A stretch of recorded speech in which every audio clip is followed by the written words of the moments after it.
nom du Père et du Fils et du Saint-Esprit. Amen. Seigneur Jésus-Christ, Verbe de Dieu fait chair, agneau pascal mort sur la croix et ressuscité pour notre salut. Nous te bénissons pour ton cœur sacré, plein d'amour pour nous, et nous t'adorons. Tu es le début et la fin, le chemin, la vérité et la vie. Tu nous nourris de ta parole et tu nous sanctifies par tes sacrements et ta présence réelle. Tu fais de nous tes disciples et nous sommes ton Église. Tu nous as fait don de ta mère, la très sainte Vierge Marie, et de son très chaste époux Saint Joseph. Au nom de ton cœur sacré transpercé, d'où jaillir du sang et de l'eau, nous te prions. Toi qui es la résurrection et la vie, sauve-nous et libère-nous de tout mal. Toi qui es doux et humble de cœur, sous le poids de nos fardeaux, procure-nous le repos. Seigneur Jésus-Christ, Fils de Dieu, bon pasteur et miséricordieux, bénis notre travail, fais rayonner la communion des cœurs dans nos familles et notre pays.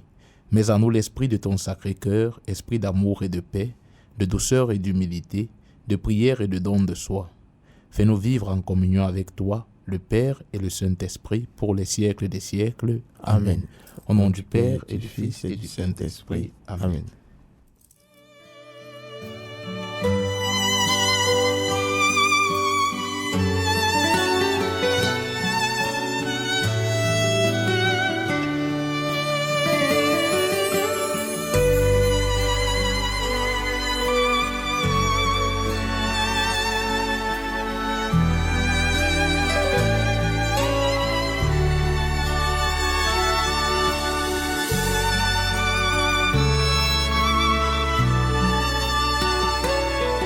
Bonjour Cyprien, bonjour à tous nos chers auditeurs et auditrices. Hier, après avoir parlé de ce qui, dans le Nouveau Testament, est dit au sujet de Jésus-Christ et qui met en évidence sa divinité, après avoir mis en relief dans ses propres paroles ce qui exprime sa condition divine, nous voulons aujourd'hui considérer ce que Jésus fait et qui manifeste qu'il est véritablement Dieu. Nous serons particulièrement attentifs à deux faits caractéristiques de la vie de Jésus: le pardon des péchés et le don de l'Esprit Saint. Que seul Dieu pardonne les péchés, voilà une vérité tenue par tous au temps de Jésus-Christ. C'est ce qui explique la réaction d'étonnement, voire d'hostilité de ses contemporains par rapport à ces affirmations de rémission de péchés à l'endroit de certaines personnes. Un exemple concret de ce que nous affirmons, c'est la réaction des convives qui se trouvaient chez Simon le pharisien lorsque Jésus dit à la femme publique qui lui avait lavé et parfumé les pieds avec tendresse et délicatesse, lorsque Jésus lui dit qu'il lui remet ses péchés, je cite, « Tes péchés sont pardonnés » Luc chapitre 7 verset 48. Immédiatement après, le même évangéliste écrit, je cite, « Les convives se mirent à dire entre eux, qui est cet homme qui va jusqu'à pardonner les péchés ?» Fin de citation. Luc 7, 49. Plus expressive encore est la réaction des contemporains de Jésus à sa déclaration de rémission de péchés au paralytique qu'on fit parvenir devant lui à travers une brèche faite sur le toit de la maison où il se trouvait. Voyant la foi de ceux qui procédèrent à une telle démarche, Jésus, écrit l'évangéliste Marc, dit au paralytique, je cite, « Mon enfant, tes péchés sont pardonnés. » Fin de citation. Marc 5, 28. Je cite, « Il y avait là, dans l'assistance, poursuit le même évangéliste, quelques scribes qui pensaient en eux-mêmes. Comment celui-là peut-il parler ainsi? Il blasphème. Qui peut remettre les péchés, sinon Dieu seul? » Fin de citation. Marc chapitre 2, versets 6 à 7.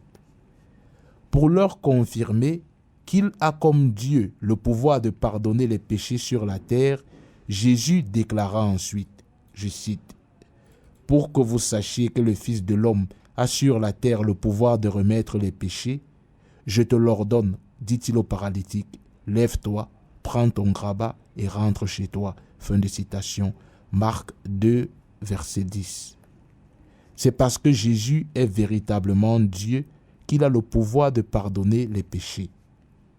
La guérison miraculeuse qu'il opère à l'égard du paralytique montre bien l'efficacité de ce pouvoir divin dont il est détenteur, parce qu'il est Dieu et qu'il a donné à son Église d'exercer par ses apôtres, par leurs successeurs, à savoir les évêques et leurs collaborateurs, les prêtres, le même pouvoir. Jésus étant Dieu, a le pouvoir de pardonner. Et c'est en tant que tel, en tant que Dieu, qu'il a conféré ce pouvoir à son Église, à ses apôtres, aux successeurs de ses apôtres qui sont les évêques et à leurs collaborateurs qui sont les prêtres. Donc, dans le sacrement de la pénitence, ce que nous appelons simplement la confession, quand je reçois l'absolution, donc dans le sacrement de la pénitence, quand je reçois l'absolution, le pardon qui m'est octroyé est effectif parce que c'est Dieu lui-même qui me pardonne par le prêtre. Et c'est précisément parce que ce pardon est de Dieu et vient de Dieu que le prêtre affirme « Je te pardonne au nom du Père, du Fils et du Saint-Esprit ». Le Père, le Fils et le Saint-Esprit sont Dieu. C'est pourquoi c'est en leur nom que le pardon des péchés nous est conféré, et non en le nom du prêtre qui nous accueille dans le sacrement de la réconciliation. D'où l'Église, d'où les prêtres tiennent-ils ce pouvoir de pardonner les péchés? Ne sont-ils pas des hommes comme tous les autres? Pour le cas de Jésus, cela se comprend. Tout en étant homme, il était et est véritablement Dieu. Mais quid des prêtres? Sont-ils aussi Dieu? L'ordination sacerdotale les diviniserait-elle? La réponse à ces questions est évidente. Non, les prêtres ne sont pas Dieu. Non, l'ordination sacerdotale ne les divinise pas.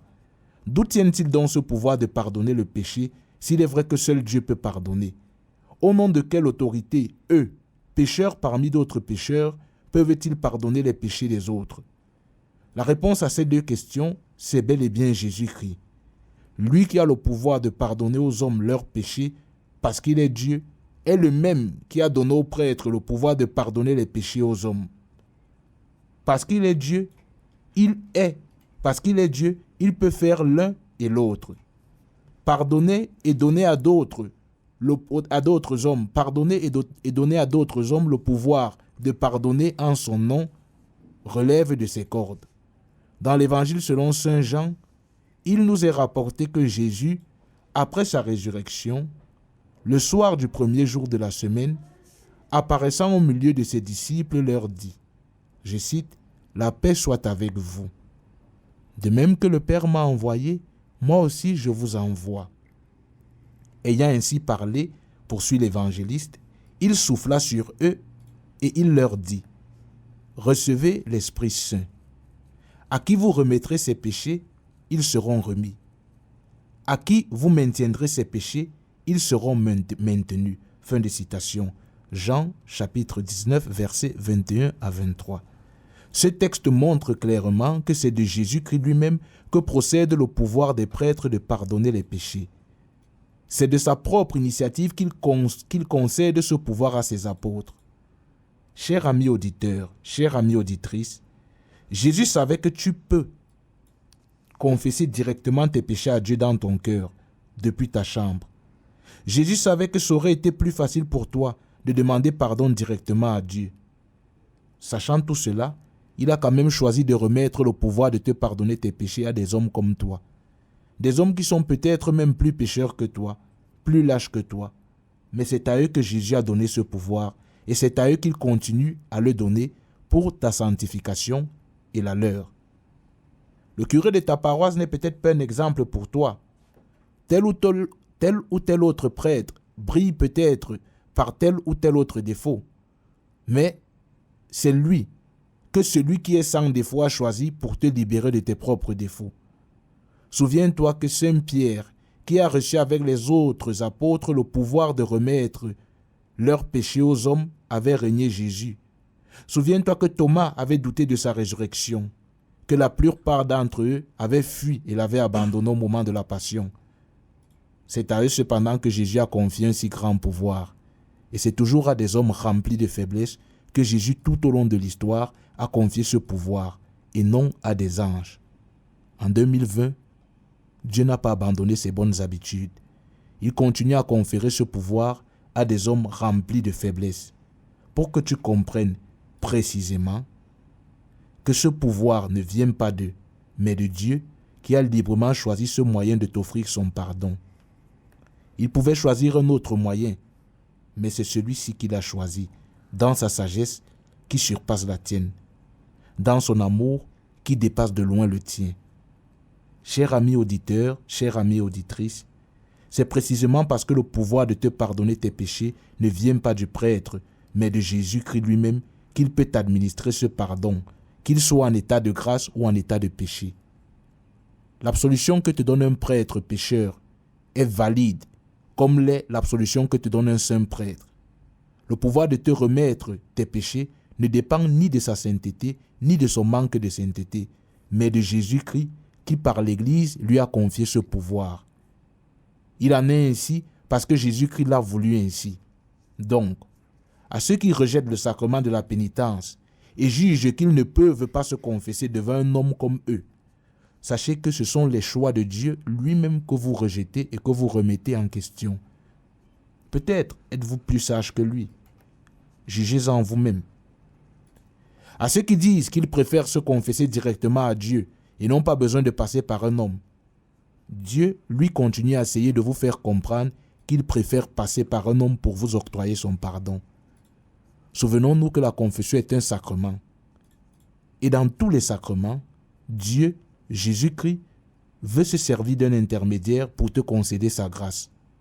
Par hasard, vous êtes-vous baptisé vous-même directement avec Dieu?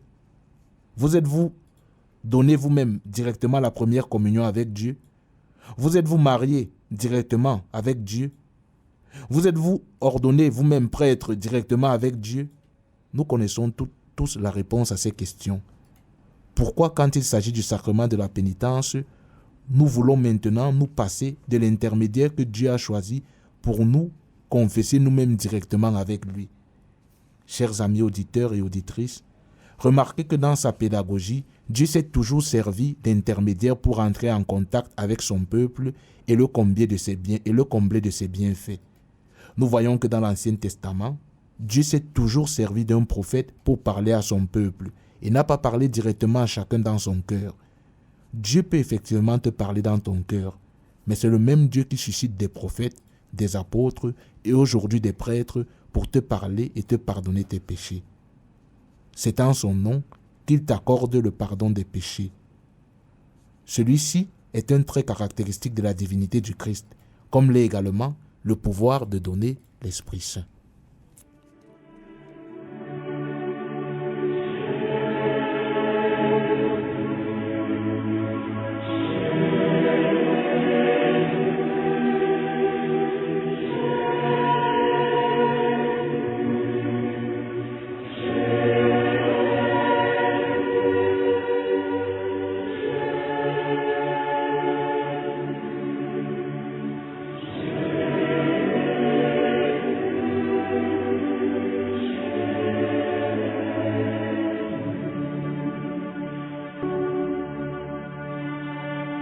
Donc, nous venions de mettre en évidence que le fait de pardonner les péchés, qui est un trait caractéristique de la divinité, qui est, disons, un fait que seul Dieu peut exercer, a été réalisé, a été vécu par Jésus-Christ. Donc, en tant qu'homme, Jésus-Christ est semblable à nous, mais en tant que Dieu, il a ce pouvoir-là de pardonner les péchés. Donc le fait que Jésus pardonne les péchés atteste que Jésus est bel et bien Dieu. Alors l'autre trait caractéristique sur lequel nous voulons nous pencher, c'est le pouvoir de donner l'Esprit Saint. Dans l'Ancien Testament, Yahvé avait promis par la bouche du prophète Ézéchiel qu'il mettrait lui-même son esprit dans le cœur des membres de son peuple. Je cite, « Je vous retirerai d'entre les nations, je vous rassemblerai de tous les pays, et je vous ramènerai dans votre pays. Je répandrai sur vous une eau pure, et vous serez purifiés. Je vous purifierai de toutes vos souillures et de toutes vos idoles. Je vous donnerai un cœur nouveau, et je mettrai en vous un esprit nouveau. J'ôterai de votre corps le cœur de pierre et je vous donnerai un cœur de chair. Je mettrai en vous mon esprit. » Fin de citation, Ézéchiel 36, versets 24 à 28. Dans le même sens, toujours dans l'Ancien Testament, Yahvé avait promis à son peuple par le prophète Joël qu'il répandrait son esprit sur toute chair et que leurs fils et filles prophétiseraient. Dans le livre des Actes, on retrouve ce passage dans Joël au chapitre 2 à partir du verset 28. Dans le livre des Actes des Apôtres, Saint Pierre affirme que cette promesse a été accomplie par le Christ qui a répandu sur eux l'Esprit Saint à la Pentecôte, confère Actes des Apôtres chapitre 2 verset 33.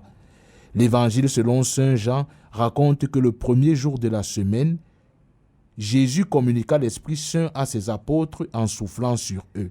Recevez l'Esprit Saint. Qui en dehors de Dieu peut donner l'Esprit Saint? Jésus le fait parce qu'il est justement Dieu. Et dans le 4e évangile, il est dit de Jésus que de son sein couleront des fleuves d'eau vive. Et l'évangéliste de préciser que ces fleuves d'eau vive renvoient à l'Esprit Saint que recevraient ceux qui croient en Jésus. Confère Jean chapitre 7 verset 38. Certains ont vu en l'eau qui jaillit du côté transpercé du Christ en croix l'accomplissement de cette promesse, ou alors le commencement de l'accomplissement de cette promesse. Si du côté du Christ, le don de l'Esprit Saint à ses disciples atteste qu'il est Dieu, du côté des disciples, c'est-à-dire de ceux qui croient en Christ, c'est ce même Esprit Saint qui leur permet de confesser la divinité du Christ. Car nul ne peut dire que Jésus est Seigneur si ce n'est par l'Esprit Saint. Confère 1er Épître aux Corinthiens, chapitre 12, verset 3. Il s'agit bel et bien là d'une confession de la divinité du Christ, car comme nous le disions hier, le titre de Seigneur attribué au Christ dans le Nouveau Testament est un titre divin. Or, sans l'Esprit Saint, une telle confession de foi n'est pas possible. On comprend alors que l'Esprit Saint, conformément à la promesse faite par le Christ à ses apôtres, est une nécessité pour chaque chrétien. L'Esprit Saint n'est pas l'affaire du renouveau charismatique. Tous nous devons l'aimer, tous nous devons l'appeler, tous nous devons l'invoquer, tous nous devons l'adorer, tous nous devons le louer et nous abandonner à lui, car c'est lui qui nous conduit à la vérité profonde de la divinité du Christ et à la vérité tout entière. C'est interpellant de constater qu'ils sont nombreux les chrétiens qui jamais ne se sont adressés à l'Esprit Saint dans leurs prières, qui jamais ne l'ont invoqué, sauf peut-être quand ils ont fait le signe de la croix, ou alors quand ils ont rendu gloire au Père et au Fils et au Saint-Esprit.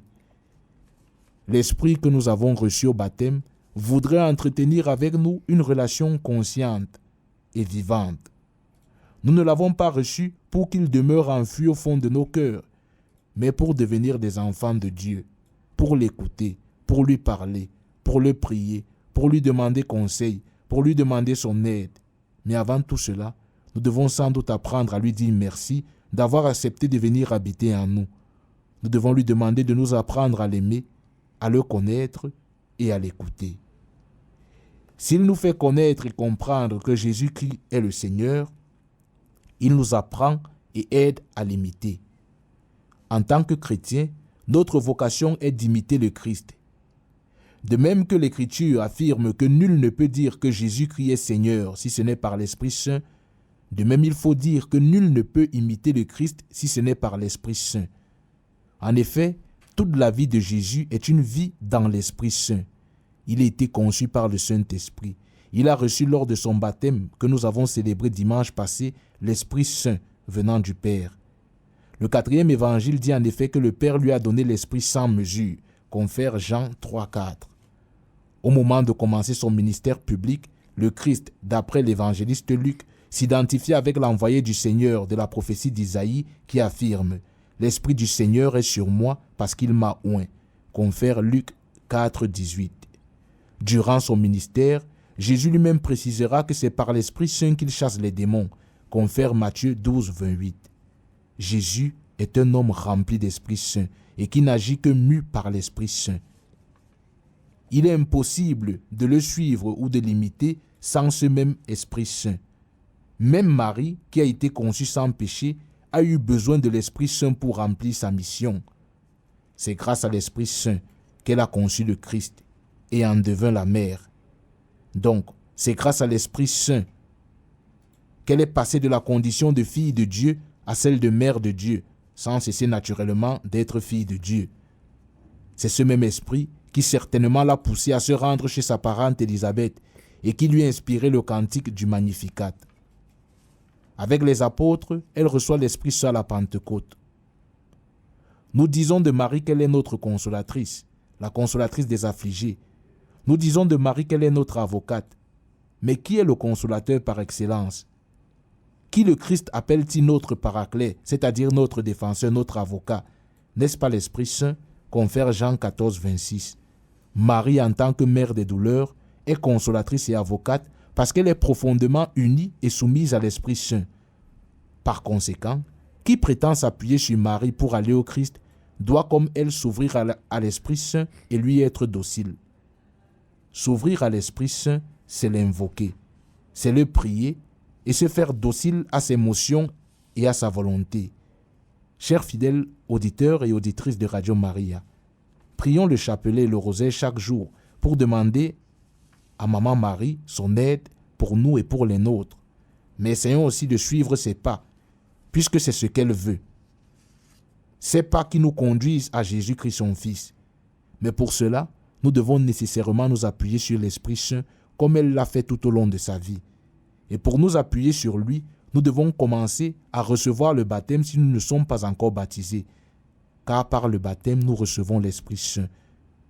Et si nous sommes déjà baptisés, nous devons le prier chaque jour. Nous devons l'invoquer chaque jour.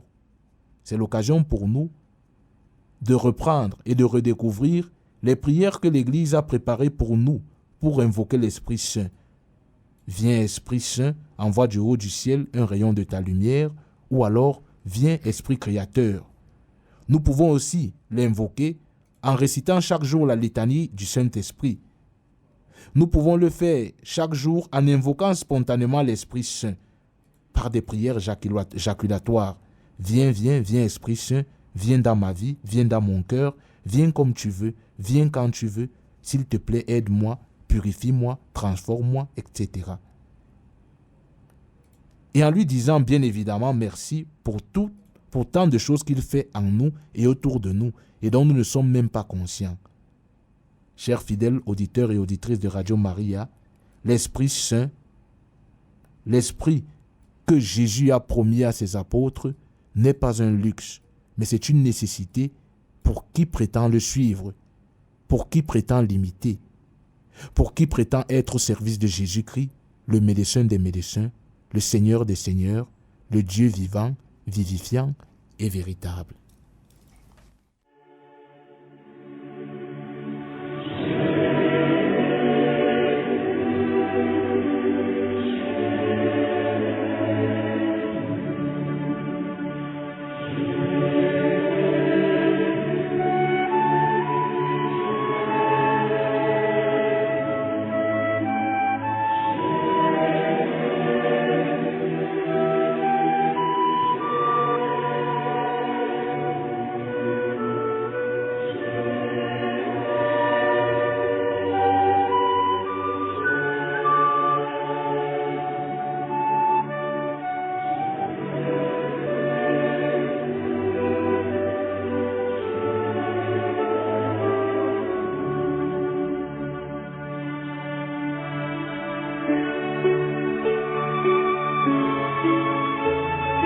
Au nom du Père et du Fils et du Saint-Esprit. Amen. Sainte Marie, Mère de Dieu, gardez-moi un cœur d'enfant, pur et transparent comme une source. Obtenez-moi un cœur simple qui ne savoure pas les tristesses. Un cœur magnifique à se donner, tendre à la compassion. Un cœur fidèle et généreux qui n'oublie aucun bien et ne tienne rancune d'aucun mal. Faites-moi un cœur doux et humble, aimant sans attendre de retour. Joyeux de s'effacer dans un autre cœur devant votre divin Fils. Un cœur grand et indomptable qu'aucune ingratitude ne ferme, qu'aucune indifférence ne lasse. Un cœur tourmenté de la gloire de Jésus-Christ, blessé de son amour et dont la plaie ne guérisse qu'au ciel. Par Jésus-Christ notre Seigneur. Amen. Amen. Au nom du Père et du Fils et du Saint-Esprit. Amen.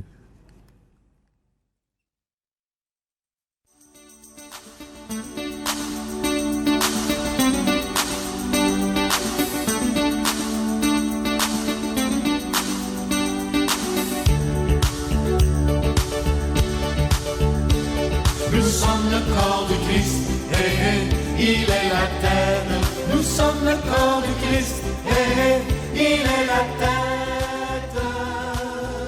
Na, na, na. À lui